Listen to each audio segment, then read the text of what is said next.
नमो नमो मित्रों। कोई भी देश विश्व बिरादरी में तब तक अपना उचित स्थान नहीं प्राप्त कर सकता जब तक कि वह आर्थिक शक्ति के साथ साथ सैन्य शक्ति भी ना हो। प्रस्तुत चलचित्र के माध्यम से मैं भारत की सैन्य शक्ति के क्षेत्र में क्या स्थिति है और भारत सैन्य शक्ति संतुलन में किस तरह से अपनी अग्रणी भूमिका निभाने के लिए क्या क्या प्रयत्न कर रहा है, इसके विषय में मैं कुछ चर्चा करना चाहूँगा कि किस तरह से वह आत्मनिर्भर बनने की कोशिश कर रहा है। तो चलिए, वीडियो में आगे बढ़ने से पहले मेरा आपसे अनुरोध है कि कृपया इस वीडियो को लाइक, शेयर और सब्सक्राइब अवश्य कर लें। मित्रों, महान कूटनीतिज्ञ और मौर्य साम्राज्य की नींव रखने वाले चंद्रगुप्त मौर्य के गुरु आचार्य कौटिल्य ने अपनी प्रसिद्ध पुस्तक अर्थशास्त्र में लिखा था कि जब सेना युद्ध के लिए प्रस्थान करे तो जितनी सामग्री की आवश्यकता हो उसके लिए जितनी सामग्री की आवश्यकता हो उससे दोगुनी सामग्री वह अपने साथ लेकर के चले, तभी वह युद्ध में सफलता प्राप्त कर सकती है। अब कोई भी देश हो वह इस शर्त को तब तक पूरा नहीं कर सकता जब तक कि वह सैन्य उपकरणों के उत्पादन के क्षेत्र में आत्मनिर्भर न हो। आयात पर निर्भर सेना अपने पौरुष से विजय भले ही हासिल कर ले, किंतु उसे उसके लिए भारी कीमत चुकानी पड़ती है। कारगिल युद्ध तो हम सबको याद ही है ना। उस दौरान अमेरिका ने भारत को जीपीएस डेटा देने से मना कर दिया था, जिसका परिणाम यह हुआ कि भारतीय सेना को शत्रुओं के लोकेशन को जानने में काफी कठिनाई हुई और इस प्रक्रिया में काफी जाने गए। हमारे काफी वीरों का बलिदान हुआ उस प्रक्रिया में, और शत्रुओं की सफाई में भी हमें काफी वक्त लगा। परंतु अब लगता है कि भारत ने उस घटना से एक सबक सीख लिया है और भारत ने रक्षा क्षेत्र में आत्मनिर्भरता की दिशा में तेजी से अपने कदम बढ़ाए हैं।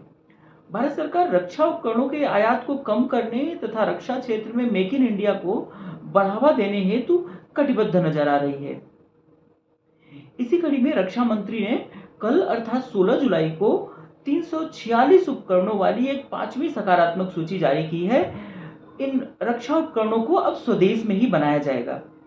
जैसा कि हम जानते हैं कि मेक इन इंडिया को जब रक्षा क्षेत्र में लागू किया तो भारत सरकार ने एक पॉलिसी बनाई कि वह उपकरणों की सकारात्मक सूची जारी करती है। ये ऐसी सूची होती है कि इस सूची में शामिल होने वाले जो भी रक्षा उपकरण होते हैं उनका भारत सरकार विदेशों से आयात न करके उनका निर्माण भारत में ही भारतीय सरकारी या प्राइवेट कंपनियों के माध्यम से करती है और पुनः उनका परचेज करती है। इससे क्या होता है कि इससे भारत की इन उपकरणों के आयात पर विदेशी निर्भरता खत्म हो रही है। यह एक बड़ा ही सकारात्मक कदम है और इसके सार्थक परिणाम भी सामने आ रहे हैं।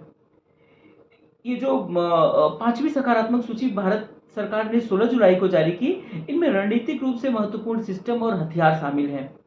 पिछले 3 वर्षों में भारत ने 12,300 से अधिक रक्षा उपकरणों के स्वदेशीकरण का फैसला किया और उनका स्वदेशीकरण किया जा चुका है। इस कदम से भारत सरकार को काफी फायदे हो रहे हैं। यदि हम इनके फायदों के विषय में चर्चा करें तो हमें देखते हैं कि इसके 4 फायदे सीधे सीधे भारत को होते हुए नजर आ रहे हैं। पहला फायदा तो यह है कि इन हथियारों के लिए भारत को अब विदेशों का मोहताज नहीं रहना पड़ेगा। हम जानते हैं कि अमेरिका ने भारत को सुपर कंप्यूटर देने से मना कर दिया था, और उसने रसिया पर भी दबाव डाला कि वह भारत को क्रायोजेनिक इंजन न दे। इसका परिणाम यह हुआ कि भारत के अंतरिक्ष कार्यक्रम को झटका लगा और उसकी गति धीमी पड़ गई।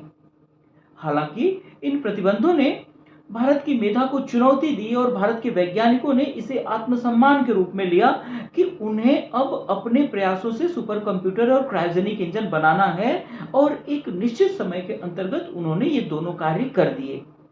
अब भारत सुपर कंप्यूटर बनाने में आत्मनिर्भर है और क्रायोजेनिक इंजन बनाने में आत्मनिर्भर है। अमेरिका ने तेजस मार्क 1A में प्रयोग होने वाले GE-404 इंजन देने में भी व्यवधान उत्पन्न किया हुआ है। वह ऐसा क्यों कर पा रहा है?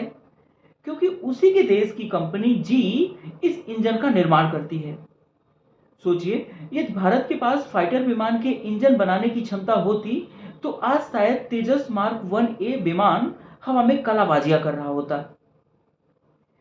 दूसरा लाभ यह है कि आयात में होने वाली विदेशी मुद्रा बच जाती है, क्योंकि ये विदेशी उपकरण जब हम विदेशों से लेते हैं तो वे अपनी शर्तों पर और अपनी कीमत पर इन उपकरणों को भारत को बेचते हैं। इससे बहुमूल्य विदेशी मुद्रा खर्च करनी पड़ती है, जिसका कि एक नकारात्मक प्रभाव भारत के कोष पर पड़ता है। इस सूची को जारी करने का और रक्षा क्षेत्र में आत्मनिर्भरता हासिल करने का तीसरा लाभ यह है कि सैन्य उपकरणों के निर्यात से भारत को विदेशी मुद्रा की कमाई भी होती है। जहां आयात करने पर हमें विदेशी मुद्रा खर्च करनी पड़ती है, वहीं जब हम इसका निर्यात करते हैं तो उसी तरह हमें विदेशी मुद्रा मिलती है, जो कि दोहरे लाभ की होती है। वर्तमान में भारत रक्षा उपकरणों के निर्यात से कुल 21,083 करोड़ रुपए की विदेशी मुद्रा का अर्जन कर रहा है। सरकार का लक्ष्य यह है कि 2028-29 तक इसे बढ़ाकर वह 50,000 करोड़ रुपए तक पहुंचा दे। रक्षा उद्योग के विकसित होने से एक पांचवा लाभ भी होता है कि देश में रोजगार के अवसर बढ़ते हैं, क्योंकि एक एक रक्षा प्लेटफॉर्म के निर्माण में हजारों छोटे बड़े पार्ट्स आवश्यक होते हैं, जिनका निर्माण अलग अलग छोटी या बड़ी कंपनियां करती हैं। उन कंपनियों में श्रमिकों की आवश्यकता पड़ती है, क्योंकि सारा कार्य ऑटोमेशन से तो होता नहीं, और फलतः रोजगार बढ़ता है और देश की अर्थव्यवस्था को गति मिलती है। हमारे सामने एक उदाहरण भी है कि यूरोप द्वारा जो रसिया और यूक्रेन युद्ध में रसिया के ऊपर सैंक्शन लगा दिया गया, तो हम ये देख रहे हैं कि पूरे पश्चिम दुनिया में आज रसिया सर्वाधिक तीव्र गति से विकसित होने वाली अर्थव्यवस्था बना हुआ है। तो वो किस कारण? अपने रक्षा उद्योग की मांग के कारण।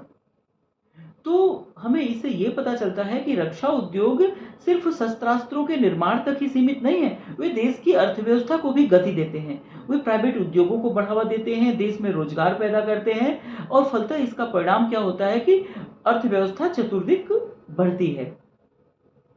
तो ये रक्षा उद्योग में आत्मनिर्भरता कई विधि से लाभदायक होती है, और भारत को रक्षा उद्योग के क्षेत्र में आत्मनिर्भरता हासिल करना भारत के रणनीतिक लाभ की दृष्टि से भी बहुत आवश्यक है, क्योंकि भारत जिस तरह के दुश्मनों से चारों तरफ से घिरा हुआ है, वह विदेशों के ऊपर अपनी रक्षा आपूर्ति पर निर्भर रहना वहन नहीं कर सकता। यह उसके स्ट्रेटेजिक इंडिपेंडेंस के खिलाफ होगा। यदि भारत अपनी वैदेशिक नीति में आत्मनिर्भरता, वैदेशिक नीति की स्वतंत्रता चाहता है, तो यह परमावश्यक है कि वह रक्षा उद्योग के क्षेत्र में भी आत्मनिर्भर बने। और भारत सरकार धीरे धीरे ही सही रक्षा उद्योग के क्षेत्र में आत्मनिर्भरता की तरफ कदम बढ़ा चुकी है। आशा यह है कि भारत सरकार अपने लक्ष्य में सफल होगी और भारत रक्षा उद्योग के क्षेत्र में एक विश्व का सबसे अग्रणी देश बनकर के उभरेगा। इसी के साथ मैं इस चलचित्र को अब यहीं विराम देता हूँ। आशा करता हूँ कि आपको यह चलचित्र अच्छा लगा होगा, और यदि अच्छा लगा हो तो कृपया इस चलचित्र को लाइक, शेयर और सब्सक्राइब अवश्य कर दें। धन्यवाद। नमस्कार। जय हिंद। वंदे मातरम।